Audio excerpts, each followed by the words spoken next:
The simmering tensions within the Labour Party have erupted into full-blown conflict as veteran left-wing MP Diane Abbott launches a blistering attack on Sir Keir Starmer's leadership.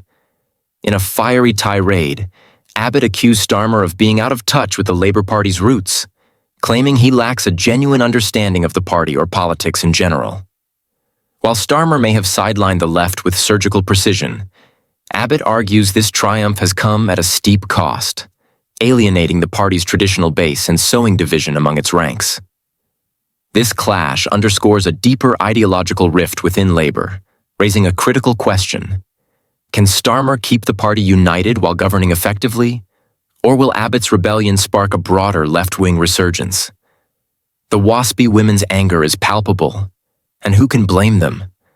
After years of empty promises from the government, their calls for justice remain unanswered. This isn't just about delays, it's about trust. Repeated assurances without action erode confidence in public institutions, exposing a glaring disconnect between political rhetoric and reality. And let's talk about the government's go-to excuse: financial constraints. It's a hard pill to swallow when money flows freely to less pressing priorities. For the Waspy women, this isn't just frustrating. It's a clear message that their cause is being sidelined. Yet, despite the odds, they refuse to back down. Their relentless campaign isn't just a fight for their own justice. It's a broader stand against institutional neglect and a demand for accountability that every citizen should heed. Now, watch this video. The Waspy women have fought one of the most sustained and passionate campaigns for justice in recent memory.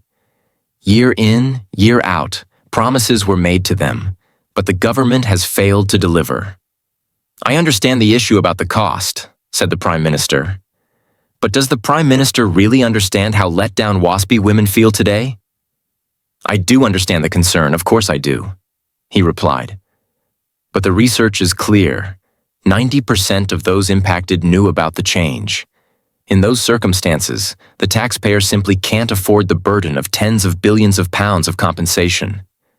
But I do understand the concerns. Diane Abbott's scathing critique of Keir Starmer exposes the deep ideological fault lines threatening to tear the Labour Party apart. Her claim that Starmer lacks a feel for the party goes straight to the heart of the matter.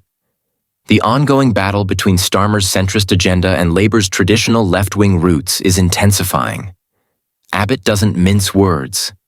She paints Starmer's rise as the product of political maneuvering, not a genuine embodiment of Labour's historic values. Her comparison to Tony Blair is especially biting. Despite her past criticisms of Blair, she now credits him with a quality she claims Starmer lacks: empathy. Blair's ability to connect with voters was key to building a winning coalition. Abbott warns that Starmer's more rigid, less personable leadership style could prove a fatal flaw in addressing voter concerns or managing dissent within the party. Abbott doesn't stop there. She hammers Labour's 33% share in the general election, calling it hardly overwhelming and a shaky foundation for Starmer's self-proclaimed mandate. Her point is clear: this isn't triumph. It's survival, fueled more by public disdain for the Conservatives than enthusiasm for Starmer's vision. If Labour's leadership misinterprets this narrow win as a license to ignore national priorities, the party could quickly find itself in dangerous waters. Then there's Abbott's defiance. Her fiery response to alleged efforts to block her candidacy underscores the unresolved tensions within Labour. Abbott's critique isn't just personal. It represents the lingering frustration of the party's marginalized left. Her refusal to back down could embolden others, turning internal strife into a full-blown rebellion. The risk: prolonged infighting that weakens Labour's ability to govern effectively and undermines voter confidence. Abbott's harshest blow comes in her assessment of Starmer's governing team, which she claims lacks the skills needed to lead the country. Her critique suggests Starmer's obsession with silencing dissent has come at the cost of readiness to deliver real-world policies. If Starmer's government stumbles in addressing urgent issues like the cost of living and health care, Abbott's warnings will resonate loudly with disillusioned voters. At its core, Abbott's broadside is a wake-up call for Labour. Starmer's leadership is being tested on two fronts: keeping the party united and proving his government can deliver. Abbott has thrown down the gauntlet, and whether Starmer can rise to the challenge will determine not just his leadership but Labour's future as a governing force. If Labour becomes mired in internal conflict and loses sight of voters' needs, the party risks losing the very mandate it claims to have secured. Diane Abbott's blistering critique and the looming threat of a rebellion by up to 100 Labour MPs lay bare the growing tensions within the party. The Waspy women's saga has become a lightning rod for frustrations over broken promises, exposing deep ideological and strategic fractures. For Starmer, this is not just a policy dispute. It's a direct challenge to his authority and leadership. A rebellion of this magnitude would be a seismic moment, embarrassing Labour's leadership and spotlighting its ongoing struggles to maintain cohesion. Many of these MPs previously championed the WASPI cause in opposition, but now face backlash for their silence. Such a stark about-face risks alienating both constituents and campaigners, chipping away at the party's integrity. Starmer must tread carefully, balancing the demands of campaigners, his backbenchers, and his broader political vision.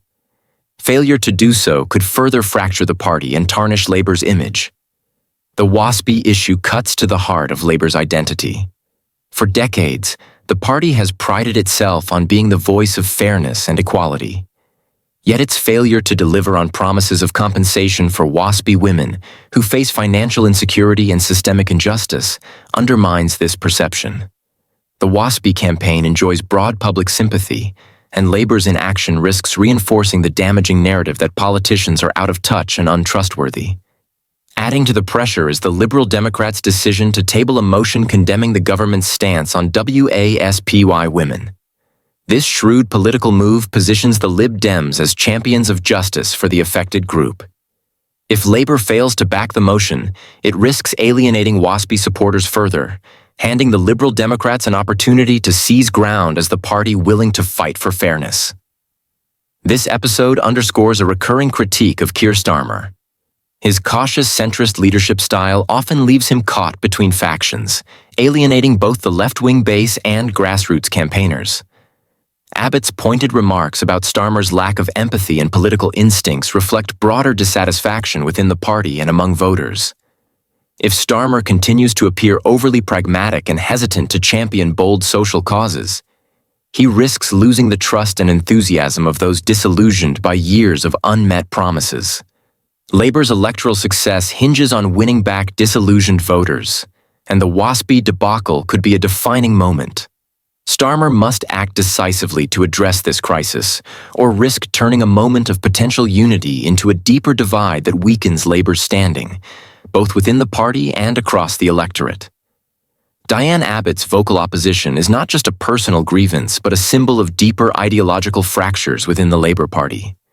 Her critique highlights a recurring challenge for political leaders in any party, balancing ideological purity with electability.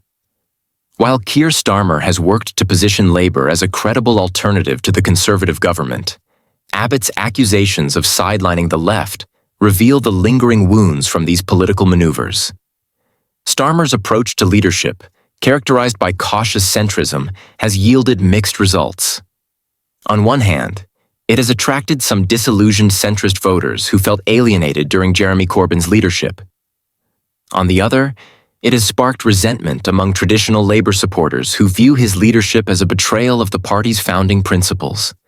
Abbott's defiance is a rallying cry for these disenfranchised members, signaling that the battle for Labour's soul is far from over.